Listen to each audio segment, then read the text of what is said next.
Good morning সবাইকে। কেমন আছো সবাই? আশা করছি ভালো আছো, আমরাও ভালো আছি। এই দেখো আবারও কিন্তু এক রাশ ফুলের শুভেচ্ছা নিয়ে চলে এলাম তোমাদের কাছে সকাল সকাল। একবারে ভাবলাম যে ফুলগুলো দেখিয়ে দিই, ফুলগুলো কিন্তু শুকিয়ে যাচ্ছে। চলো আজকের ব্লগটা কিন্তু আমি এখান থেকে শুরু করে দিচ্ছি। এরপর থেকে যেটুকু যা করবো সবটাই তোমাদেরকে নিয়ে করবারই চেষ্টা করব। ফুলগুলো শুকিয়ে গেছে বলে না মনটা খারাপ লাগছে, কারণ এই যে শীতের এই সুন্দর সুন্দর ফুলগুলো আর তো আমরা বেশি দিন দেখতে পারবো না। চলো আমি কাজকর্ম শুরু করে দিই। আর কি করব, এই যে আমার কিন্তু পুজো স্নান পুজো সব হয়ে গেছে। এবার কিছু কাঁচা ধোয়ার ব্যাপার আছে, ওই জন্য মেশিনে কাচতে দিয়ে আমি স্নান করতে চলে গিয়েছিলাম। তার মধ্যে তো হয়ে গেল, আর মানে পুজোটা তার মধ্যে করে ফেলেছি, অনেকক্ষণই হয়ে গেছে। এবার তো নামিয়ে নিচ্ছি, আবারও দিতে হবে। আর জানো তো 3বার কাঁচা আছে আমার, কারণ একবারে এইগুলো ওই কটন মানে সুতির জিনিসগুলো দিয়েছিলাম, মানে যেগুলো রোজকার পরার আর কি। এবারে দিতে হবে জিন্সের প্যান্ট আছে, কিছু শার্ট আছে ওইগুলো, আর উলেনে কিছু আছে, সেগুলো তো একসঙ্গে দেওয়া যাবে না, সেগুলো পরে দেবো। ওই জন্য পাট পাট করে এগুলো রেখে দিচ্ছি। মানে কত নিয়ে এসছে কিছুটা জিনিস, আবার যেগুলো এখন দেওয়ার মতো সেগুলো দিচ্ছি।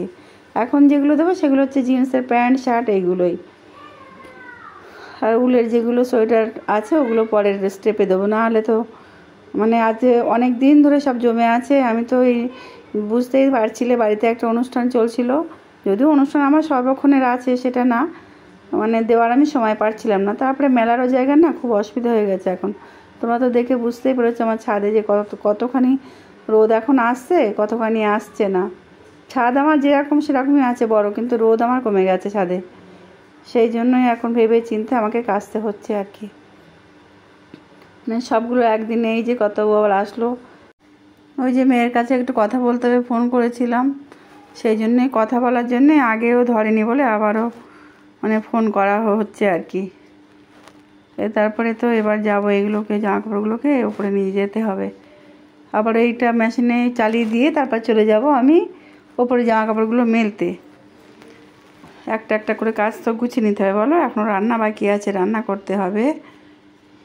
রান্না বলতে আজকে তো নিরামিষ, শনিবার, খুব একটা চাপ নেই, সেই জন্য মাছ থাকলেই মানে নিরামিষ বলতে আমি আজকে যে খুব বেশি পদে করবো সেরকমটা না, মানে বেশি মানে পদ বাড়াবো না, একেবারে সাদামাটা রান্না হবে। এই কদিন প্রচণ্ড পরিমাণে রান্নাবান্নার চাপ গেছে, যদিও গতকালও আমি সেভাবে কিছু করিনি, ছোটো মাছ আর এই বড়ো মাছ একটা করেছিলাম। এরকমই চলবে কদিন ধরে। এখন সামনে বিয়েবাড়ি আছে না, পেটটাকে একটু ঠান্ডা রাখতে হবে, তা নাহলে তো চলবে না, কোনো রকম শরীরে অসুস্থ করা যাবে না। মামাতো ভাইয়ের বিয়ে আমার, জানো তো, ওদেরকে আগের দিন বলেছি কিনা আমি জানি না, সেই জন্য অনেকটা সামলে আমাদেরকে চলতে হচ্ছে। বোনও বলেছে দিদি সামলে চলো। তারপরে কিন্তু আমি চলে এলাম, আমরাই কত ওই নিয়ে এসলে জামা কাপড়গুলো মিলবো তো, কিন্তু ভাবছি কোথায় এত জায়গা পাই। এরপরেও আবার কাঁচা হবে 2বার, সেগুলোও বা কোথায় মেলবো, এরকমই। আর এই যে শাড়িটা দেখছো, আর ওই পাশে একটা নাইটি আমি আগে হাতে ধুয়ে মেলে দিয়ে গিয়েছিলাম, মানে মেশিনে আমার দিতে মনে ছিল না এইগুলো, সেই জন্য এগুলো পরে আবার হাতে ধুয়ে মেলে দিয়ে গিয়েছিলাম আগে থেকেই। চলো মেলতে মেলতে অনেক বক বক করবো, তোমরা সঙ্গে থাকো, দেখতে থাকো।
এই যে জামা কাপড় মেলে চলে এলাম নিচে, এসে কিন্তু সেকেন্ড রাউন্ড চা হচ্ছে। তার আগে আমি জলখাবার খেয়ে নিয়েছি, তারপর এই যে বেগুন পোড়া হয়ে গেছে, চাল ধোয়া হয়ে গেছে, ফুলকপি আলু কাটা হয়ে গেছে।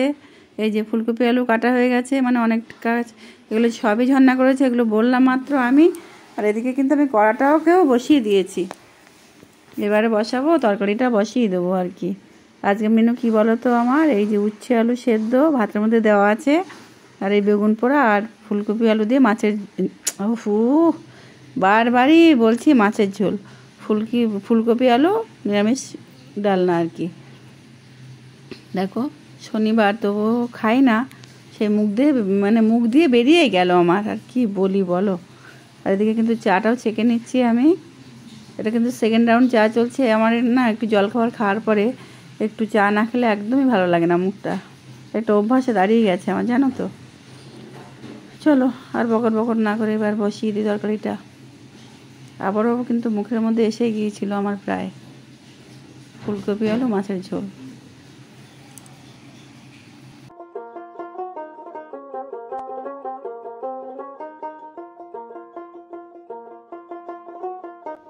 এই দেখো কড়াই তেল দিতে না দিতেই কিন্তু আমার ফুলকপি তরকারিটা কমপ্লিট হয়ে গেল। এদিকে ভাতও বসিয়ে দিয়েছি, ম্যাজিক করে ফেললাম জানো তো। এই দেখো একেবারে এক থালা মিষ্টি সাজিয়ে চলে এসেছি। দুপুরে খাওয়া দাওয়া করেছি, তারপরে দেখো সময় এসেছে, এই যে আমাকে একটু বেরোতে হবে, সেই জন্য মানে ব্লাউজ তৈরি করতে দেওয়া আছে, সেখানে আনতে যাব আর কি। সেই জন্য সময় এসে গেছে, মিঠু এখনও আসার বাকি, সেই জন্য আমরা বেরোতে পারছি না। ওই যে আগের দিনের মিষ্টি ছিল, সেইটাই আমি ভাবলাম যে একটু সবাই মিলে খাই। আর সোমার কাণ্ড দেখেছো, বাচ্চাদের মতো হয়ে গেছে একদম। এই দেখো খাওয়া দাওয়া করে নিয়েছি, নিয়ে বলেছিলাম কি জানি, মনে তো থাকে না। ওই যে সময় এসছে, সময় বসে আছে, ওই যে মিঠু বসে আছে, মিঠু যাবে, আর ফুলটির সাথে সবসময় আছে দেখো। চলো এই যাবো, একটু ব্লাউজ বানাতে দেওয়া আছে, সেগুলো আনতে যাবো। গায়ে পাল্টে গেছে, আবার হচ্ছে ব্লাউজ কিছু মানে ভুল আছে, সেগুলোকেও ঠিক করতে যাবো। চলো ঘুরে আসি, এসে না কথা বলছি। আমরা কিন্তু অনেকক্ষণ বাদেই ফিরেছি, তারপরে এসে তো সন্ধ্যা দেওয়ার টাইম কিন্তু ছাড়িয়েই গেছিলো। কতও দেখে এসে সন্ধ্যা দেয়নি। আসল কথা কী বলো তো, ঠান্ডায় না ও আর জামা কাপড় যে ছাড়তে হবে সেটা রিস্ক নেয়নি। এই যে চা বানিয়ে নিলাম, তার সঙ্গে এই দুটো বিস্কুট আর লিকার চা আর মুড়ি, এটাই নিয়েছি। চলো ভিডিওটা কিন্তু এখান থেকেই রেখে দেবো, কাল আবারও একটা নতুন ব্লগের সঙ্গে আসবো। জানি না কেমন লেগেছে, যদি ভালো লেগে থাকে তাহলে কিন্তু একটা লাইক কমেন্ট শেয়ার করতে ভুলো না। যারা লাইক করোনি এখনও পর্যন্ত, চলে যাওয়ার সময় কিন্তু লাইকটা দিয়ে যাও প্লিজ। আর দেখো কর্তাবু কিন্তু এখনও পর্যন্ত মানে কম্বল ছাড়েনি। চলো তাহলে আসি, টাটা।